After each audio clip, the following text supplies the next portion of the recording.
Good afternoon.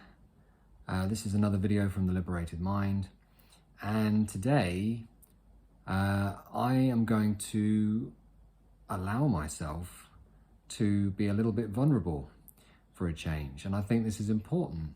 I don't normally talk much about myself being in a position that I am, and I think it's quite a trend of these internet what would you call them? I suppose influencers. I don't really see myself as that. And, you know, I just do these videos not because I want likes or because I'm trying to get some kind of following.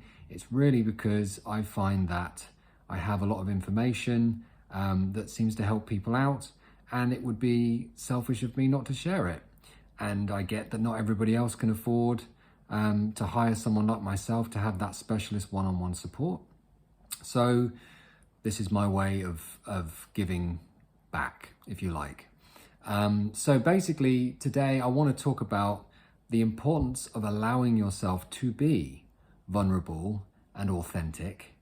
I think one of the biggest problems in society right now is that people don't talk about their problems. They don't talk about their emotions.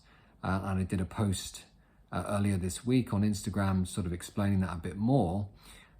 And basically, especially with people like I was saying, these influencers, is that they want to present something that is flawless, or, you know, and think about every advert, every film star, every person that you follow, you know, they always, even your friends, what they're projecting is the very best versions of themselves. And there's nothing wrong with that. But it's important for everybody to remember that just like when you're dating someone and it's the early days and that honeymoon period, that you aren't seeing the full person. Essentially, people are putting on a bit of a front. You know, they want to present the best version of themselves because it's early doors. And on the internet, that is prolific because everybody's trying to live up to these standards, especially if they're running a business. You don't want to come across as somebody that doesn't know what they're doing.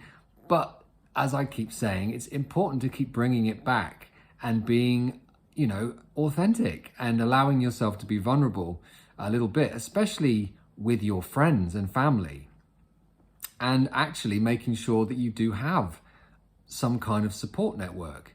If you're someone like me who lives on their own and, you know, doesn't necessarily have super close relationships with family members, and you know, it's important to make sure that you do have people around you that you can really just be open and honest and lay it all out there. So what I want to do is just talk a little bit about something that's been going on with me and the lessons that I've got from it. So basically, I've had some ongoing health issues for many years related to my digestive system. And this year especially, things have got quite serious. People that know me well will have noticed that I've lost quite a lot of weight. And, you know, it's got reasonably serious on a few occasions, and I've actually had to take some trips down to A&E, which is never a very nice thing to do, especially in the middle of a pandemic. So before anyone starts to worry, I'm fine. And I think I'm starting to get a handle on what's going on, but it's usually the not knowing of what's going on that can create anxiety. And especially for someone like me that is super organized, like I'm a life coach, I'm very disciplined, I'm very in control of my sphere of influence. I know what's going on with me, I have routines, you know, and I have integrity, and I'm very good at all of that stuff. But when you're doing all of those things, and you're still not able to overcome something, or you still are in the dark and you don't understand what's happening to you, then it can create anxiety. And, you know, when you're trying to deal with all of that on your own and then try and be the person that's supposed to be helping everybody else, it can get on top of you a little bit. So I had a bit of a moment in my meditation group last weekend, and just got quite emotional about the whole thing and just opened up a little bit. And it just reminded me the importance of allowing yourself to be vulnerable. Because the moment that I did that, like the response I got was kind of overwhelming. I mean, these people are lovely and beautiful people anyway, but like they all called me individually and made sure I was okay, and you know, really reached out and sort of made it clear how much they cared and if there was anything they could do. And you know, it kind of made me realize, you know, how lucky I am to have these people in my life. I've got some amazing people around me, and I should probably reach out more because, you know, especially men, we think we can sort it all out ourselves, and we're maybe a bit proud. And that's the reason why male suicide is the highest it's ever been. And that's the reason that it happens, is because men don't want to talk about it. And they don't want to admit that there's a problem, and it's all social conditioning, which is very much out of date now. So just bear in mind that when you do open up, people want to help you. It actually makes them feel good that they can give back to you. It also inspires people to also be brave and open up and say, wow, it's not being vulnerable isn't a weakness, it's a strength. It's about sort of saying, wow, you're able to just put it all out there and not just do the British thing of, yeah, I'm fine, or, you know, not bad, or whatever it is. It's like saying, do you know what? And it's not about being like a victim. It's not like you go, well, and start reeling off all the terrible things that's going on with you, but you can just say, do you know what? I'm struggling right now, and it's a bit tough, and I'll get through it. But, you know, just letting you know that things are a little bit tough for me right now. So if I'm not my happy, bubbly self, then that's the reason why. It means that you've been honest, and actually keeping all of this stuff in, especially for men, it causes all kinds of issues in the body, because, you know, holding in your emotions, not channeling your emotions, not admitting there's a problem and just numbing it and pretending it won't happen. Think about how many men have died because they've never gone to the doctor and got something that was quite simple sorted out that turned into something quite bad. Well, the first stage of that is emotions. Because now we understand through lots of research over about 40 years that when we hold our emotions in, that vibration, that frequency, that emotion, which is energy in motion, emotions in the body, they become, you know, trapped. They become trauma. They become dis-ease in the body, or disease, which will then turn into something more sinister if you don't look at it. Your body is desperately trying to say to you, you know, you need to let this out. You need to find a healthier way of dealing with what it is instead of covering it up. So start to find healthy ways to address those emotions and share with people, and be honest with yourself and be honest with the people around you, especially if you live alone. And don't try and just deal with everything on your own and try and be you know, that big strong person that never stops. And especially if you're trying to be there, like mothers do this when they're trying to like look after everybody else and put everybody else first.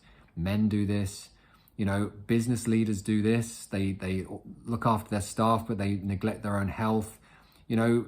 And people like me do this, like life coaches, therapists, nurses, doctors, you know, these people, they put everybody else before themselves, and they just keep pushing through it, and their body's desperately trying to tell them something. And if you don't stop, your body will stop you. And just remember that no one's perfect.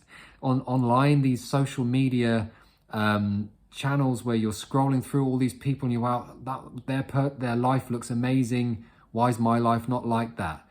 I'll let you into a secret. The moment the camera goes off, that couple might be arguing, or that person is actually very, very self-conscious, and they've taken 150 photos to try and get the perfect selfie. I know some people, in fact, the more money some people have, the more insecure they feel because they're worried they're going to lose all that money. Or, you know, if you are someone that's a very attractive person and your self-worth is built on looking perfect all the time, then you know, that's a lot of pressure to kind of maintain that. You know, or I know people that stage stories. They create things to make themselves look like, you know, and they're in the business of music and stuff like that, or they're in a position that they're someone that has a lot of followers. Their whole self-esteem is built on the amount of followers and likes and stuff they get. it's a double-edged sword. And then again, if you're someone that has mental health issues and you're watching all of this stuff and just believing and buying into this fictitious persona that people are putting out there, you know, it can just perpetuate and make your situation seem much worse than it is. So the more real we can be, and the more we can actually go out into the world and start reconnecting with people. I know it's tough right now, but I think that's going to be my message, and it should be everyone's message, like once this thing has been sorted out, this virus thing, is to connect and get away from the technology and start to, you know, like go out and do stuff. And I think we were starting to do that during lockdown when people were like, you couldn't buy a bike. Everyone's on bikes, everyone's running, everyone's out in nature, everyone's kind of having picnics and stuff like that. That's how it should be. Hugs. My God, I could do with a hug, right? So basically, don't buy into the fictitious stuff. Be real, be authentic, be yourself. Start sharing with people. Connect, especially when lockdown happens. Ring up people. Stay connected. Admit when you're not feeling great so people can look out for you and check in on you. If they don't know there's a problem, they can't help you. And, you know, if you are struggling, please do not struggle. There are people like myself that are ready to help you. And if you're struggling financially, I'm more than happy to discuss what you can afford, because it's not about the money for me. Yes, I've got to pay the bills. And I have those kinds of concerns myself, which is me being real again. But I would rather help somebody for a lesser fee and know that they are okay than like price people out of the market, right? So like, unlike a lot of coaches, I never plan on raising it to these, to work with me, it's £1 million, like, you know, a session. Or I just don't agree with that. I don't want to price anybody out. I want to make sure that I'm accessible, and that's why I do these videos as well. Anyway, I'm starting to rabbit on. I hope the message has helped at least a few people. Put your hand up if you need help. Connect with have a tribe. We're social beings. We're meant to connect. Okay, and if you need help, reach out to me, okay? And I'll reach out to people if I need to too. Have a great day.